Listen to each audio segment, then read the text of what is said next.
It's the week one edition of the Coach's Corner and the 10th season of the Coach's Corner right here on Rivalry Family Media. Second season streaming here on RFM, and great to have you along with us. Todd Robbins joined as always by Leominster High School head coach Devin Gates as we get set for what we'll call the traditional 2021 high school football season, played in the fall months of the calendar, and everybody's excited to get back to that place and that way, and that just little bit of normalcy that we maybe have all been craving. Back to school, back to football. And as we said, Coach, last year was kind of sort of a welcome back, but now truly a welcome back to football where it belongs.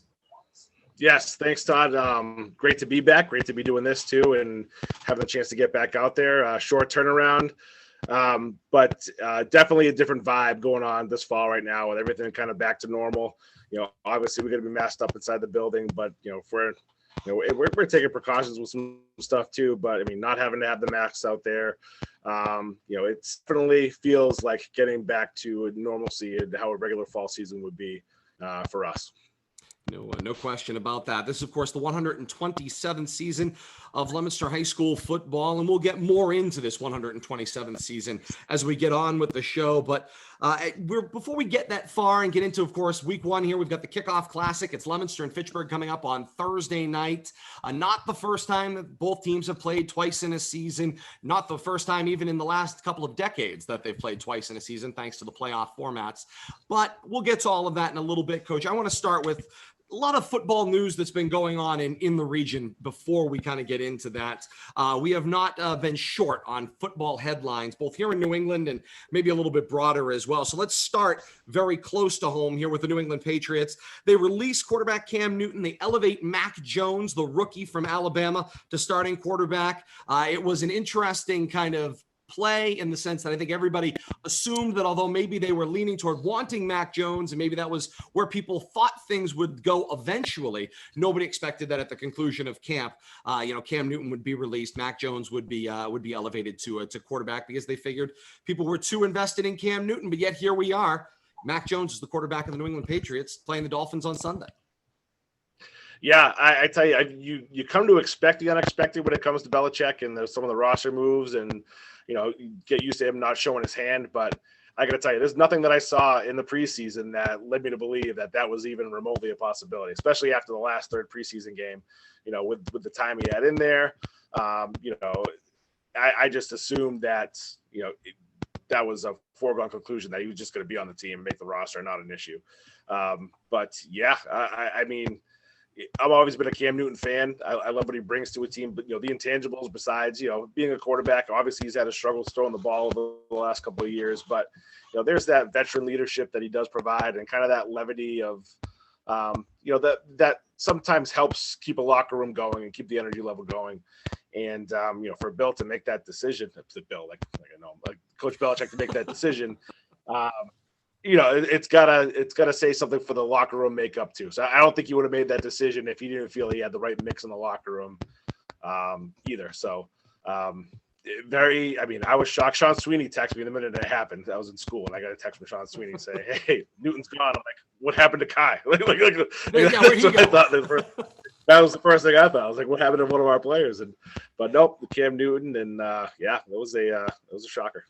You made, kind of an allusion to the locker room, chemistry. And I feel like a lot of what we've heard in the media coverage following the decision has been this debate about chemistry and why certain choices might be made. But I mean, obviously being involved in the world of football, both from a media standpoint and a coaching standpoint, you've got to lean back and what's the lesson that can be taken from there? And I think the one thing that stuck out to me, and I have to imagine for you're able to use it maybe as something players can connect with, is, one of the things that has been constantly covered is he didn't have the personality that potentially could fit in a role as a backup quarterback, accepting a different role on the team, which says something to the type of personality and the way you approach the game, how that may or may not affect your future in a given program, organization, or opportunity. For sure. If they had any thought that Mac was going to be the guy moving forward, they certainly don't want to set him up to fail by having him looking over his shoulder the whole entire time too. And, and Cam to me seems like a guy who is going to help out young quarterbacks and everything too. So I think, obviously not an easy decision. But yeah, you want to have the right mix in the locker room. At the end of the day, it's a business. And if you can keep a guy because he's a great locker room guy, that's great. But when you only got 53 guys on a roster and you got to pay those guys and it counts towards the salary cap, then, you're just going to put your best 53 out there and hope that some of those guys provide you the locker room chemistry that you're looking forward to. Not the only big story over the last couple of weeks. This one comes to us from the world of high school football, and that is, of course, this ESPN high school football scandal. Now, we could sit there and debate to the end of the earth whether high school football should be appearing on ESPN or not, and whether that's the next channel after ESPN, ESPN2, ESPNU, ACC Network by ESPN, SEC Network by ESPN, ESPN News, ESPN Classic, and the list goes on. We could argue whether an ESPN high school should be a thing, and I've seen that debated constantly, but here we are. ESPN does run high school football games, and we could discuss whether, because it appeared on the main ESPN channel, is that why this story got such national attention? But we can't certainly ignore it because it is a story that falls into high school football, and that is, of course, the Bishop Sycamore high school football team, we'll call it for lack of a better term, that was turned out in a game against IMG Academy, a very famous, very large, nationally profiled school that you could probably say is a cross between a public high school and a preparatory school that is constantly in search of finding teams to play because of the talent that they get. And of course, a lot of that has to do with the exposure to the next level that they're trying to get. With that said, they play this game against this Bishop Sycamore team, which everybody presumes is a high school football team. And then it turns out they may not have really been a high school football team. Bishop Sycamore may not actually be a high school in the state of Ohio. And they played 2 games between Friday and Sunday when they appeared on TV. A lot of concerns there, Coach. I would say in the end, the takeaway is that is about the worst horror story you could have in high school football. Yeah, it's everything I think that is wrong with some of the culture in high school sports right now. I mean, just, for lack of a better term, exploitation of some of these younger athletes who are impressionable, want to play at the best places. So if you're, anybody that can set up an online education program and slapping, the Bishop Sycamore name on it, and then, get kids to play and without much vetting end up on ESPN on a nationally televised game against one of the best, high school programs in the state, there's obviously major concerns with that process. I'm not sure how they got there. I had never heard of Bishop Sycamore, as I'm sure nobody else did, before that game. And reading the articles about it and how they just kind of found their way in there. They had a GoFundMe page set up too. They had earned like $200, over like the last 3 months trying to get, equipment and stuff for the guys. But nothing about that was legit. If you even tried to scratch the surface of it just a little bit, embedded it just a little bit, it would have been easy to see. But yeah, it's definitely, I think, part of the culture, unfortunately right now, in my own personal opinion. I'm trying to get some of these players to go and play at what they think are these private institutions that are going to play all these top ranked teams and get them exposure to get them to the next level. When maybe their hearts aren't in the right place with all that stuff. A lot of stuff can be a money grab sometimes too. So it's kind of disheartening to see that made its way to that level of notoriety, coming off of ESPN, but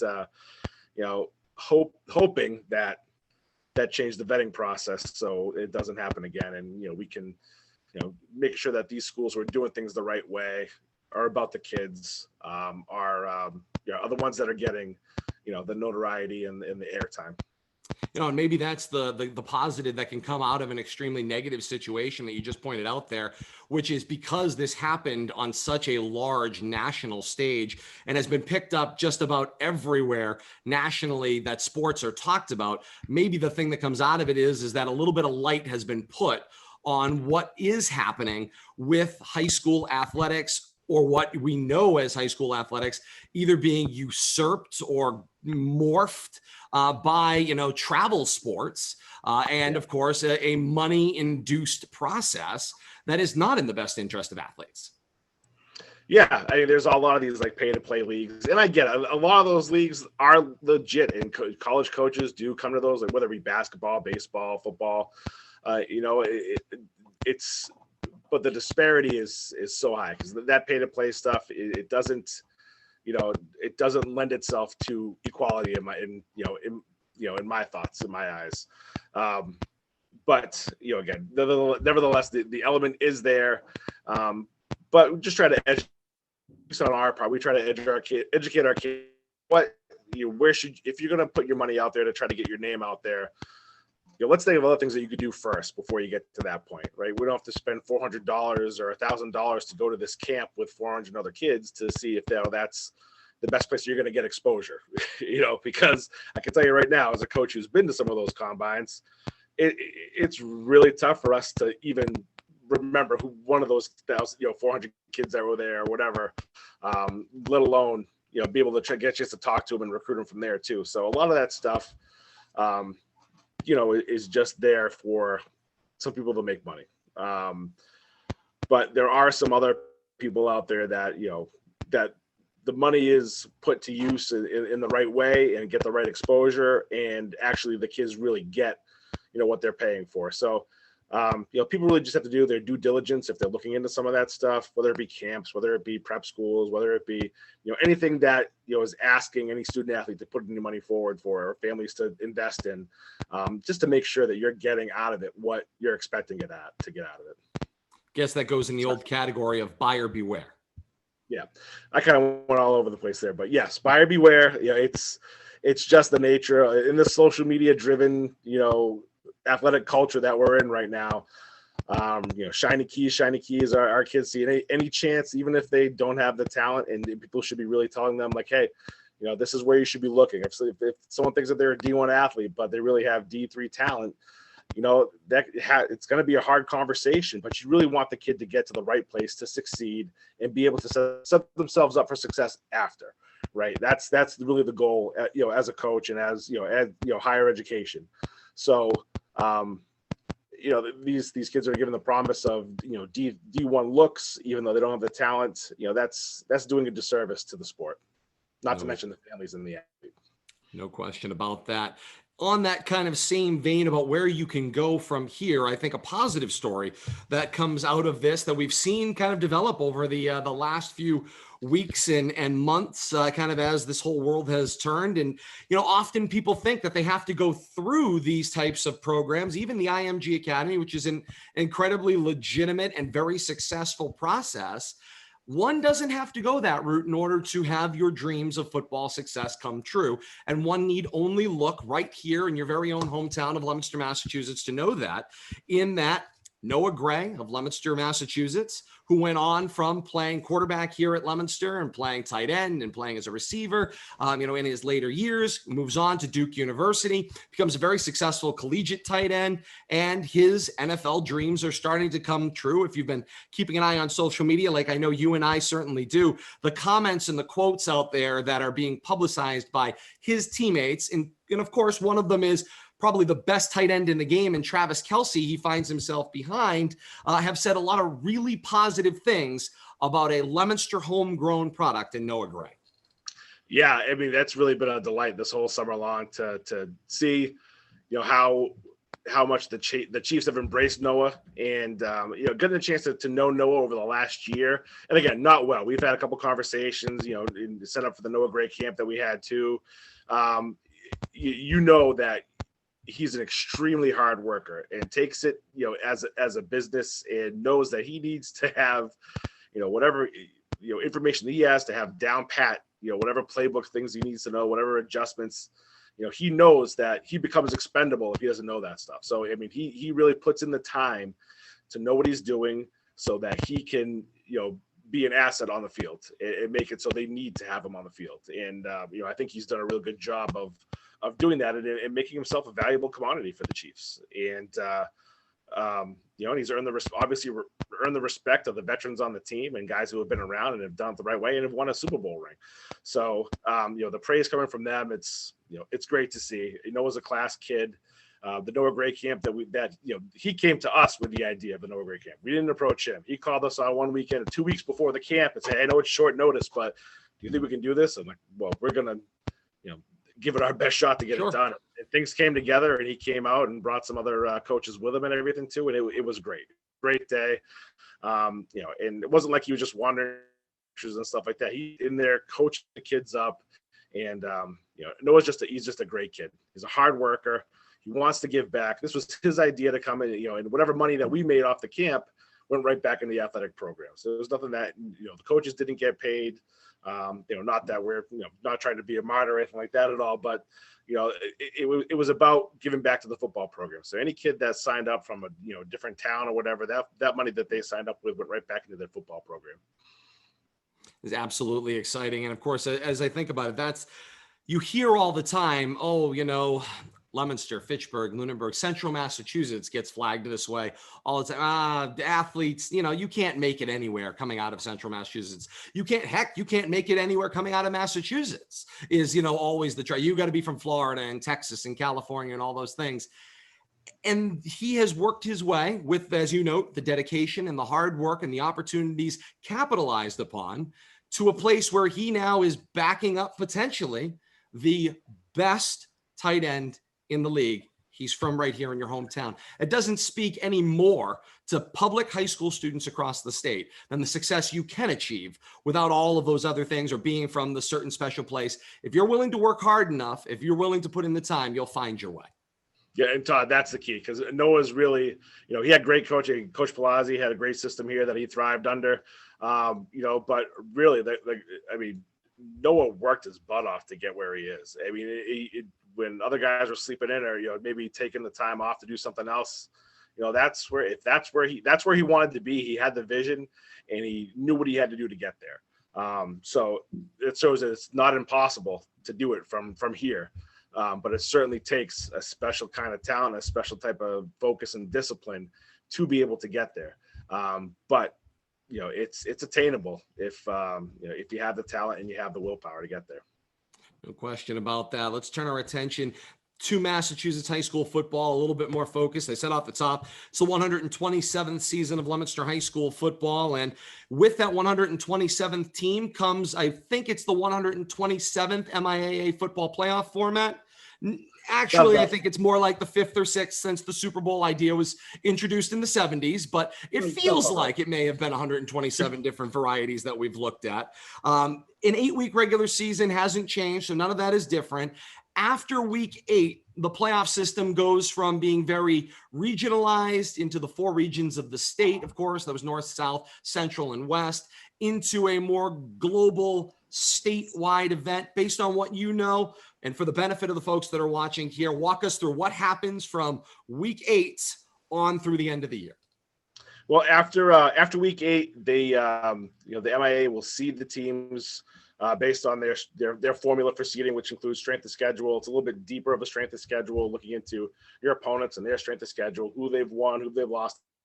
And then they're going to seed through 16, and then you play.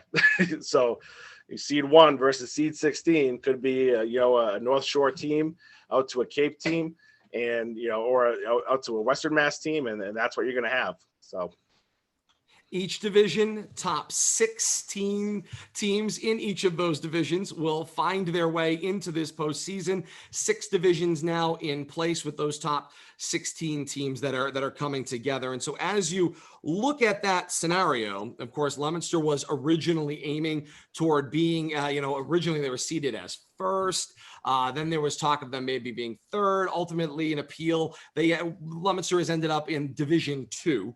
Of course, teams, are in varying different size and structure. As you look across the landscape of what is Division 2, just give folks some highlights of some of the teams. We know, of course, it's marked by one that you saw in exhibition, and that is, of course, Central Catholic, who is one of them, or Catholic Memorial, who is the team to look at in that group as well. But others that, people may be familiar with.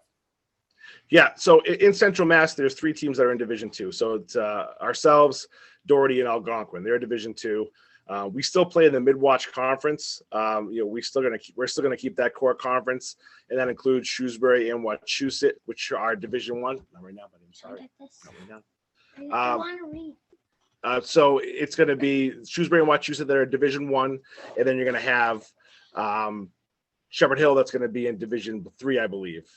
So all of us are still going to be together in Mid-Watch. When it comes to after week 8, we get in the playoff. We're going to play into those individual playoff brackets. And then from there on you go. Top 16, Elite 8, Final Four. You break for Thanksgiving, and you come back and you have a Super Bowl in that first week of December, at least the way things are lined up at the moment as well. So the goal is to make the top 16 in your division of 32 teams. You got to make the top half. You got to make the top half. In Division II is going to be pretty competitive. Besides, Catholic Memorial, which is competed in Division I, the rest is in Division I with the Catholic Conference. They've been to the state finals. Not last year. They would have been last year if they had it. They were undefeated in the spring. But 2018, 2019. I believe they won in 2018 against St. John's Prep, and then they lost against St. John's Prep for the Division I final in 2019. So, they've been in the final the last 2 years that we had a state, the bracket. So, I think it begins and ends with them. Milford, we also scrimmaged that day too. Milford's got a great program. They're going to be a strong Division II program. The other bell cow, I kind of look at it as, and there's a bunch of other great teams in there too, but the two that really stick out first and foremost are Catholic Memorial and Mansfield. Mansfield has got a great program. Coach Mike Redding down at Mansfield does a phenomenal job. They do things the right way, and they've been, at the top or in the playoffs, for the better part of a decade here. They really do a good job down at Mansfield. Lincoln Sudbury, Barnstable. There's a lot of some of the other Hockomock schools like King Philip. You're going to see those in Division II. I don't believe there's any out in Western Mass right now. I think Western Mass just has Springfield Central in Division I, and then I think Minnechaug and Holyoke might start up in Division III. They don't have any Division II teams. So it's really going to be the three of us: Algonquin, Leominster, and Doherty, and then going to be the other Eastern Mass schools. So it's going to be great competition. We're excited about it. I think we ended up in the right place. Leominster is always it's a proud athletic town, a proud football city. And some people might look at it as not being Division I as a step back for this football program. It's not. The makeup of our team, it's we're right where we need to be in terms of where our numbers are, what we're getting out of the school for participation. And I think that they got us in the right spot. And that is, I think, a key factor here as we talk about these things. And the numbers at this point, and nobody wants to be division insert number here that isn't Division I. But much like we see at the college level, much like we see at any other level where you force rank people by size or, scholarship or whatever it may be, when you go to put people into groups, you've got to end up ultimately around a group of people that in the end you can be competitive with, and that can create a competitive environment. When you look at the difference between, and Leominster at one point in time was going to be classified Division I in one of the drafts, when you look at some of the numbers that are associated with that, and although Leominster may have a population that might argue that, when you're talking about teams like Brockton and Lawrence and some of these other schools that approach well over 2,000 student athletes potentially in their school population, it is very difficult to see how a school that hovers right around 2,000 can really pick the same amount or get the same amount of students to come out to pick from that a school that is significantly larger, some of them that number near 3,000, that could potentially be, similar or the same. So it makes logical sense that if you're going to do it by size, and it was strictly on that point with some other factors figured in, it doesn't make logical sense that a team like Leominster, not much like a team like Fitchburg or any other, could compete with a school, that has 3,500 students. Yep. Just the urban schools alone right now, looking at, just their participation rates. You get a regional school. Obviously the private schools are their participation rates are extremely high. But you take a school like Wachusett, and they're going to be up over 50% in terms of their participation in athletics. 50% of their student population is probably going to be involved one way or another in some type of athletic activity. And then you can look at a school like Leominster, a school like Fitchburg, a school maybe like Marlboro too. Some of these little bit more urban districts, and that participation rate is more like 30 to 20%. It's not as high as it's been in the past. We're working on it. We obviously want kids to come out. We want kids to play multiple sports, but those participation rates are not what they've traditionally been. It's been declining over the last decade. And we're kind of fighting an uphill battle at trying to get kids to come out. We're just, And that's why, when I talk about our football program and, when talking to Coach Palazzi about our athletics program, we're trying to create, and offer an experience that the kids are going to be able to take with them, something special that, once they graduate, they're going to look back on it fondly and feel like they were a part of something, that was bigger than themselves, something they can look back on, have fond memories of, and have fun. And that's the way you're going to drive participation. And I think Dave's got a great vision for what he wants athletics to be at Leominster High. And, we're trying to do it on our level, in the football program, just to create a special environment for our kids to be a part of. No question about that. And the battle continues in that sense. And we'll get more into some of the details, give folks a look at that broader division and where things go. All of it's posted on MIAA.net. So that information is certainly out there. We'll hit on it as we move our way through the next so many weeks as well. And Coach, let's go back here. Obviously, now within this same calendar year, as we turn our attention toward this upcoming season, we're getting into a situation now where, of course, you're going to have had 2 football seasons in the same year. The football season that occurred 3-4 months ago now, in that, kind of wedge season, was starkly different than the traditional season that we're going to start up this very week. But let's talk a little bit about kind of where we've been, the travel of time. We know kind of where we've been in the development of this pandemic that we've all been navigating. Let's fill in some of the gaps athletically behind the scenes, from the last game at Doherty to where we come now full circle to a game with Fitchburg in week 1 with this kickoff classic. What have been some of the mile markers that you kind of have seen that have marked the time moving from the end of the previous season to where we are now, all in the same calendar year? Yeah, not one person in our football program was happy with the way things ended. I mean, we could say, and we were happy that the seniors got a chance to play. Like, we'd much rather have gone out there and played than not play at all.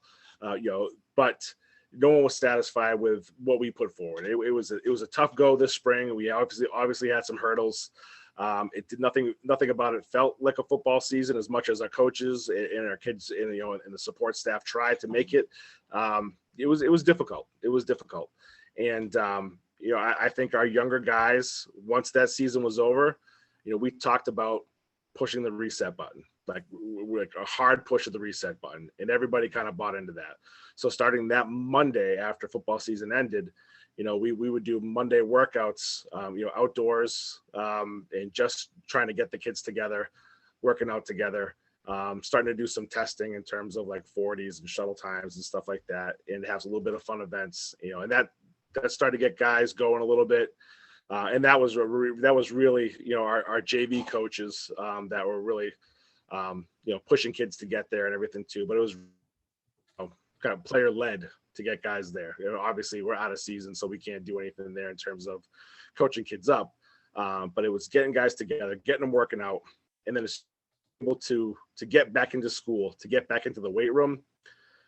We really hit the ground running. The energy level was high. I think before COVID, when we had our lifting days, a good day for us was, getting 40 kids to a workout, 40 to 50 kids for a workout. And that maybe happened, once a month or something like that, we would get that happen. We averaged 45 to 50 kids every workout that we had this summer, and it was absolutely tremendous. We have our wrestling coach at LHS, Matt Schiller, also does strength and conditioning, and he had the kids working out and, had them really enjoying what they're doing. So, we talk about the high energy.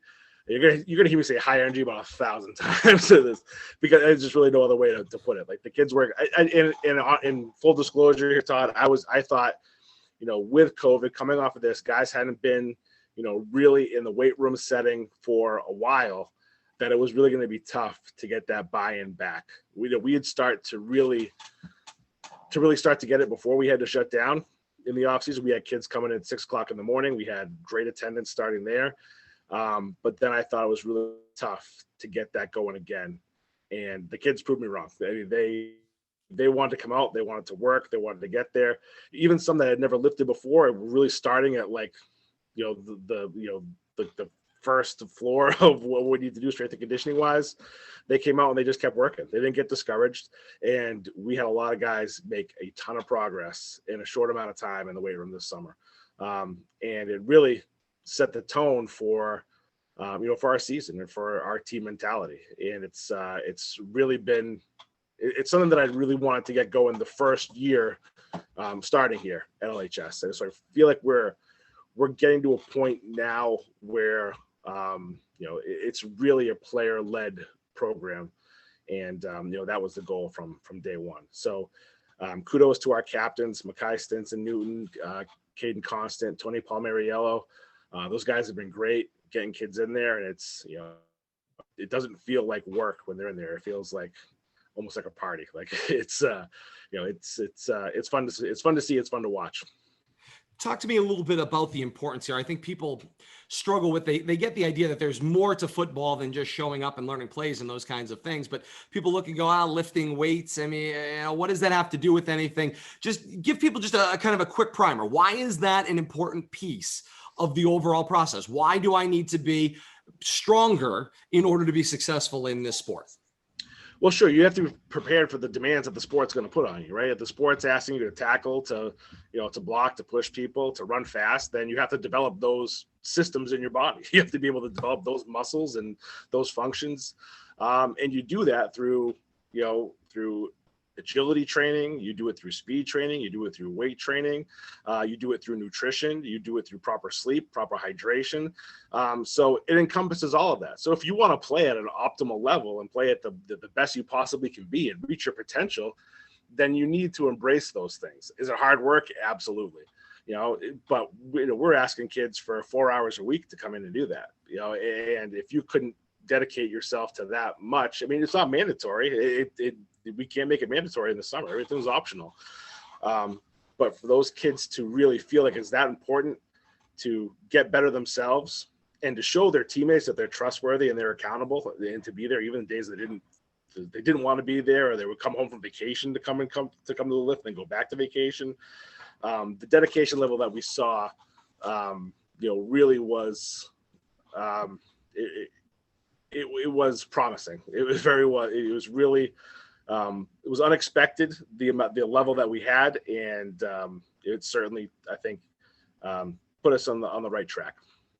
Certainly created a circumstance where if you are prepared in that summer going into obviously the camp season when it begins, in that August time frame, you feel like you're in a better circumstance. So with that said, how has camp differed this time around?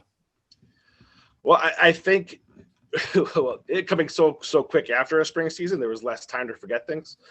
So that's been good. A lot of stuff is still fresh in kids' minds. It wasn't so far off. It was there. They had to work towards it and had to get there. So I think there was a sense of urgency with our guys, especially our seniors and our older players, that they already got cheated out of 6 or 7 games of their high school career by only playing 4 in the spring. That they want to make the best out of the ones they have remaining. So they really got after it, and I'm really proud of our older group, as they got the younger kids along with it too. Like I said, it's been player led. I've had to make a couple phone calls here and there to kids who maybe been late or maybe kind of tailed off a little bit. But by and large, it's been the captains and so the senior leaders that have been the ones who are driving the current attendance levels and the current output of our team, and it's been fun to watch. We'll jump ahead here a little bit with this question and come back to it. How much has putting a Fitchburg game week 1 helped the off-season production and the energy going into camp? I've got to imagine it's one thing to know that you're building toward that and that every year you're going to play your arch rival on Thanksgiving, and that's a phenomenal part of the tradition here in this region. But to have the forethought to make the expansion, to have it twice a year, to put it in a spot where, once again, that game now being played twice a year, it counts. Week 1, this is going on your record, win, lose, or draw. And if you're going to do that every single year, to put it in that week 1 slot certainly has got to help the focus of kind of keeping all attention where it needs to be. Yeah, when I talk about that sense of urgency, I think our kids feel it. I mean, there's no way that they want to go out there and be embarrassed in front of the crowd at Doyle on Thursday night, which I'm sure is going to be tremendous. That's a motivating factor for us. Fitchburg had a great spring season. They had a great season in 2019. They have a big team. They have a lot of returning kids.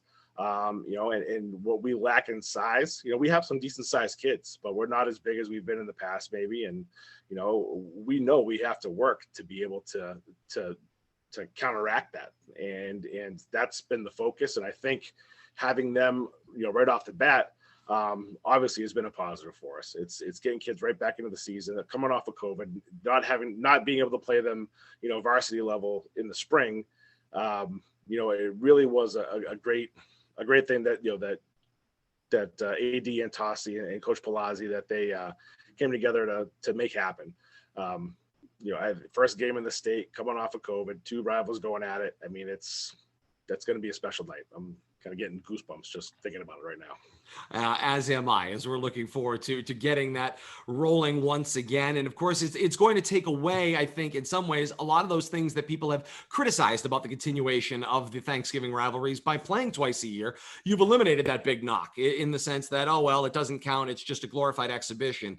You try to put that point in place when you're playing the game week 1, and then you get to come back and see each other after the maturation of 12 weeks and get to see each other again. I think it's going to only further reinvigorate and drive the excitement around this rivalry.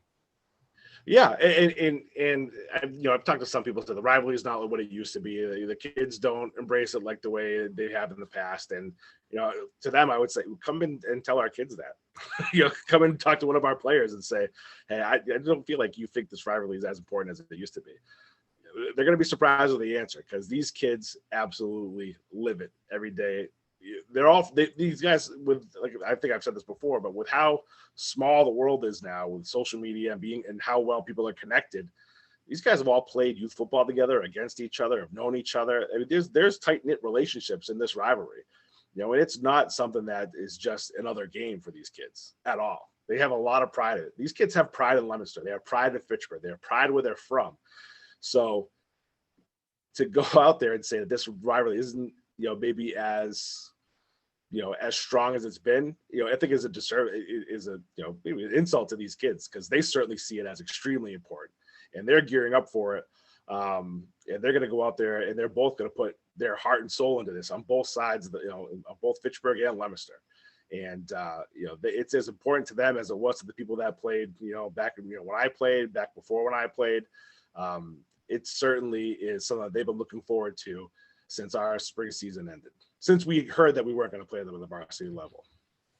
And that certainly has created its own set of excitement around getting this back going again. 139th meeting and the 140th meeting will both be played this year, and will be played as part of the same 2021 season. So we're certainly looking forward to that. The 139th meeting is the Kickoff Classic coming up Thursday, September the 9th. As Coach Gates just said moments ago, it is the first game in the state. We'll have the coverage for you on AM 1280, 105.3 FM, WPKZstream.com, and simulcast with Leominster TV. We're looking forward to all of that coming up, including our extended countdown to kickoff beginning at 6 o'clock on Thursday night. Coach, let's talk a little bit about those two teams and the matchup that we are going to see. You guys have had an interesting kind of run up to this place. You all are starting to, as we always say in week 1, we want to focus a lot on what each of you can individually do. And in some ways in week 1, because there's no other tape to offer, you didn't play each other, earlier in the spring, so you have nothing to compare it to. Really, in both communities, all you can do is focus on doing what you do and doing it really well.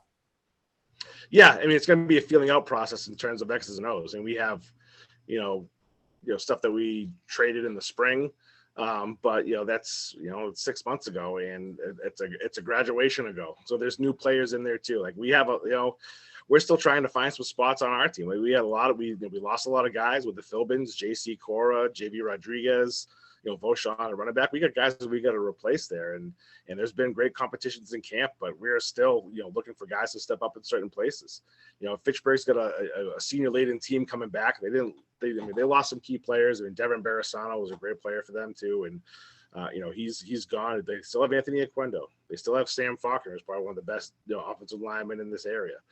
They're a tough team, and we're going to have to be up to the challenge. As you look at kind of devising a game plan for a team that you haven't played in since 2019, a year plus.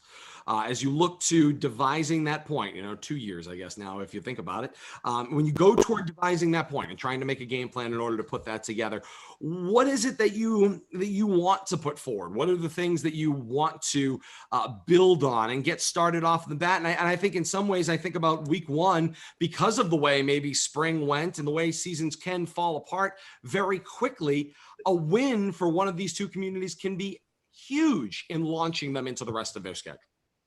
Oh, no doubt. No doubt. And for us, it's really looking at our roster. What kind of players do we have? What do they excel at? And let's put them in positions to be successful. Let's not, get too caught up in X's and O's and trying to, and trying to out scheme as much. It doesn't have to be that difficult sometimes. I think it really is just about putting your players in the right spots to be successful. And, that's what we're going to try to do, especially in this situation, without, with not knowing quite what they're going to do with the guys that they have coming back. If they're going to switch up, any of their schemes at all, we have to be ready to adapt. But, we have to have the right guys out there who are going to go out and make plays and, and not push the panic button. If something happens that goes against our guys, if it's a long run, explosive play, or something like that, or if we get, a 3 and out, they have to know that we're going to make the adjustments, and get out there and get back at it. We're going to have to ride the wave here. It's the emotional wave here, I think, a little bit. There's going to be a lot of people at that game. It's the first time back out there, first time, I know I'm going to be emotional, and I got to try to reel that in.